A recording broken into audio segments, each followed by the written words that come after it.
Friends ಎಲ್ಲರಿಗೂ ಭೀಮ್ ಅಮಾವಾಸ್ಯೆ ಶುಭಾಶಯಗಳು. ಇವತ್ತು ನಾನು ಜಾಮೂನ್ ಮಾಡೋಣ ಅಂತಿದ್ದೀನಿ, ಅದಕ್ಕೆ ಈ ಪಾತ್ರೆ ತೊಗೊಂಡಿದ್ದೀನಿ. ಸೊ ಇವಾಗ ಸಕ್ಕರೆ ಹಾಕ್ತೀನಿ. 1 ಕಪ್ ಸಕ್ಕರೆ ಹಾಕಿದ್ದೀನಿ ನಾನು. ಈಗ ನೀರು ಹಾಕ್ತೀನಿ. 1 ಕಪ್ ಸಕ್ಕರೆಗೆ 2 ಕಪ್ ನೀರು ಹಾಕಿದ್ದೀನಿ ನೋಡಿ. ಈಗ ಸಕ್ಕರೆ ಕರಗಿಸ್ಕೊತೀನಿ ನೋಡಿ. ಸಕ್ಕರೆ ಕರಗಕ್ಕೆ ಇಟ್ಟಿದ್ದೀನಿ. ಅಷ್ಟರಲ್ಲಿ ಜಾಮೂನ್ ಹಸಿಟ್ಟು ಕಲಿಸ್ಕೊತೀನಿ ನೋಡಿ. 1 ಚಿಟಿಕೆ ಏಲಕ್ಕಿ ಪುಡಿ ಹಾಕಿದ್ದೀನಿ ನಾನು. ನಾನಿಲ್ಲಿ ತೊಗೊತಾ ಇರೋದು MTR ಗುಲಾಬ್ ಜಾಮೂನ್ ಪಟ್ನ.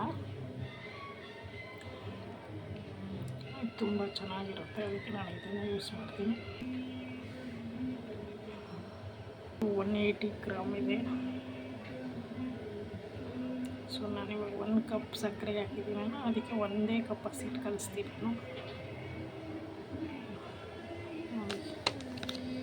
ಒಂದು ಪಾತ್ರೆ ತೊಗೊಂಡಿದ್ದೀನಿ. ಈ ಸಕ್ಕರೆ ಎಲ್ಲ ಚೆನ್ನಾಗಿ ಕರಗಿದೆ. ಇವಾಗ ತಣ್ಣಗಾಗಬೇಕು. ತಣ್ಣಗಾಗಲಿ ಆರಿಸಿಬಿಟ್ಟು ಸ್ಟವ್ ಆಫ್ ಮಾಡ್ತೀನಿ. ಸ್ಟವ್ ಆಫ್ ಮಾಡಿದ್ದೀನಿ. ಇದು ತಣ್ಣಗಾಗಬೇಕು. ಅಷ್ಟೆಲ್ಲ ಹಸಿಟ್ಟೆಲ್ಲ ಕಲಸಿ ಇಡ್ತೀನಿ. ಹಾಗಿದೆ ನಾನು 1 ಕಪ್ಪು ಗುಲಾಬ್ ಜಾಮೂನ್ ಹಸಿಟ್ಟು ಹಾಕಿದ್ದೀನಿ ನೋಡಿ. ನಾನಿಲ್ಲಿ ಹಾಲಲ್ಲಿ ಕಲಿಸ್ತೀನಿ ಗುಲಾಬ್ ಜಾಮೂನ್ ಹಸಿಟ್ಟನ್ನ. ನೀರು ಬಳಸಬಾರ್ದು, ಹಾಲಲ್ಲೇ ಕಲಿಸ್ತೀನಿ. ಇದು ಕಾಯಿಸಿ ಆರಿಸಿಟ್ಟಿರೋ ಹಾಲು. ಸ್ವಲ್ಪನೇ ಹಸಿಟ್ಟಿಗೆ ಹಾಲು ಹಾಕಿ ಕಲಸೋಣ. ಗಟ್ಟಿ ಕಲಿಸ್ಕೊಬೇಕು ನೋಡಿ. ಇಷ್ಟು ಗಟ್ಟಿ ಕಲಸಿದ್ದೀನಿ ನಾನು. ಇವಾಗ ಎಣ್ಣೆ ಕಾಯಕ್ಕಿಡೋಣ. ಇಲ್ಲೂ ಬಾಣಲಿ ಬಿಸಿ ಹಾಕಕ್ಕೆ ಇಟ್ಟಿದ್ದೀನಿ. ಬಾಣಲಿ ಬಿಸಿ ಹಾಕಲಿ. ಎಣ್ಣೆ ಹಾಕಿದ್ದೀನಿ. ಒಂದು 100 ಗ್ರಾಮ್ ಅಷ್ಟು ಎಣ್ಣೆ ಹಾಕಿದ್ದೀನಿ. ಎಣ್ಣೆ ಕಾಯಬೇಕು. ಅಷ್ಟರಲ್ಲಿ ಉಂಡೆ ಮಾಡ್ಕೊಳ್ಳೋಣ, ಜಾಮೂನ್ ಉಂಡೆ.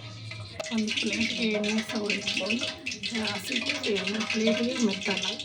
ಎಣ್ಣೆ ಅಥವಾ ತುಪ್ಪ ಆದರೂ ಹಾಕ್ಕೊಳ್ಳಿ. ಎಲ್ಲರಿಗೂ ತುಪ್ಪ ಯೂಸ್ ಮಾಡ್ತೀನಿ. ತುಪ್ಪ ಸವರಿದ್ದೀನಿ ಪ್ಲೇಟ್ಗೆ. ಎಷ್ಟಪ್ಪ ಬೇಕೋ ಅಷ್ಟಪ್ಪ ಉಂಡೆ ಮಾಡ್ಕೊಳ್ಳಿ. ಕೈಗೂ ಕೂಡ ತುಪ್ಪ ಹಾಕ್ಕೊಂಡ್ರೆ ಕೈಗೆ ಏನೂ ಅಂಟಲ್ಲ, ಒಂಚೂರು ಅಂಟಿಲ್ಲ. ಎಣ್ಣೆ ಕಾದಿದೆ. ಇವಾಗ ಒಂದೊಂದಾಗಿ ಬಿಡಿ. ಎಣ್ಣೆ ಬಿಟ್ಟಿದ ತಕ್ಷಣ ಎಣ್ಣೆ ಕಾದಿದ್ರೆ ಈ ಥರ ಕಲರ್ ಬರುತ್ತೆ. ಲೋ ಫ್ಲೇಮಲ್ಲೇ ಬೇಯಿಸಿ, ಒಳಗಡೆ ಎಲ್ಲ ಬೇಯಬೇಕು. ಅದಕ್ಕೆ ಲೋ ಫ್ಲೇಮಲ್ಲಿ ಚೆನ್ನಾಗಿ ಬೇಯಿಸಿ ಫುಲ್ ಕಲರ್ ಚೇಂಜ್ ಆದಮೇಲೆ ತೆಗೀರಿ. ಇವಾಗ ತಿರುವಾಕೋಣ. ಎಲ್ಲ ತಿರುವಾಕಿದ್ದೀನಿ. ಥರ ಲೋ ಫ್ಲೇಮಲ್ಲೇ ಬೇಯಿಸಿ ಚೆನ್ನಾಗಿ ಬೇಯಬೇಕು. ನಾನು ಜಾಮೂನ್ ಕರೀತಾಯಿದ್ರೆ ಗಮ್ ಅಂತ ಪರಿಮಳ ಬರುತ್ತೆ ನೋಡಿ. ವಾಸನೆ ಎಷ್ಟು ಚೆನ್ನಾಗಿದೆ. ಇದು ಎತ್ತಿ 1 ಪ್ಲೇಟ್ಗೆ ಹಾಕಿ ಅದು ಆರಿದ್ಮೇಲೆ ನಾವು ಸಕ್ಕರೆ ಪಾಕ ತೊಗೊಂಡಿದ್ವಲ್ಲ, ಸಕ್ಕರೆ ಕರಗಿಸ್ಕೊಂಡಿರೋದೆ ಅದಕ್ಕೆ ಹಾಕಬೇಕು. ಇದು ಫುಲ್ಲು ಆರಬೇಕು. ಆರಿದ್ಮೇಲೆ ಹಾಕೋಣ. ಫುಲ್ ಕಂಪ್ಲೀಟಾಗಿ ತಣ್ಣಗಾಗಬೇಕು. ಎಲ್ಲ ತಣ್ಣಗಾಗಿದೆ ನೋಡಿ.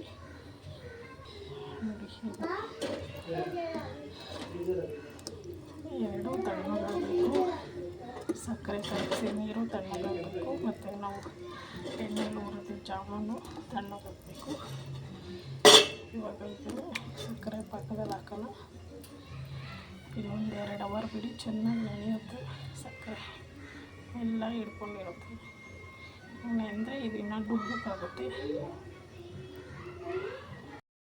ಜಾಮೂನು ಎಲ್ಲ ಚೆನ್ನಾಗಿ ನೆಂದಿದೆ. ಸಕ್ಕರೆ ಪಾಕ ಎಲ್ಲ ಹಿಡಿದಿದೆ.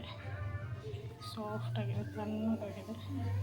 ಈಗ ಫ್ರಿಜ್ಜಲ್ಲಿ ಇಟ್ಟು ತಿನ್ಬೋದು. ಭೀಮ್ ಅಮಾವಾಸ್ಯೆ ಜಾಮೂನ್ ರೆಡಿ ಆಯಿತು ನೋಡಿ. ಜಾಮೂನ್ ರೆಡಿ ಆಗಿದೆ. ಈ ವಿಡಿಯೋ ನಿಮಗೆ ಇಷ್ಟ ಆದರೆ ಲೈಕ್ ಮಾಡಿ, ಶೇರ್ ಮಾಡಿ ಫ್ರೆಂಡ್ಸ್. ಎಲ್ಲರಿಗೂ ಮತ್ತೊಮ್ಮೆ ಭೀಮ್ ಅಮಾವಾಸ್ಯೆಯ ಶುಭಾಶಯಗಳು.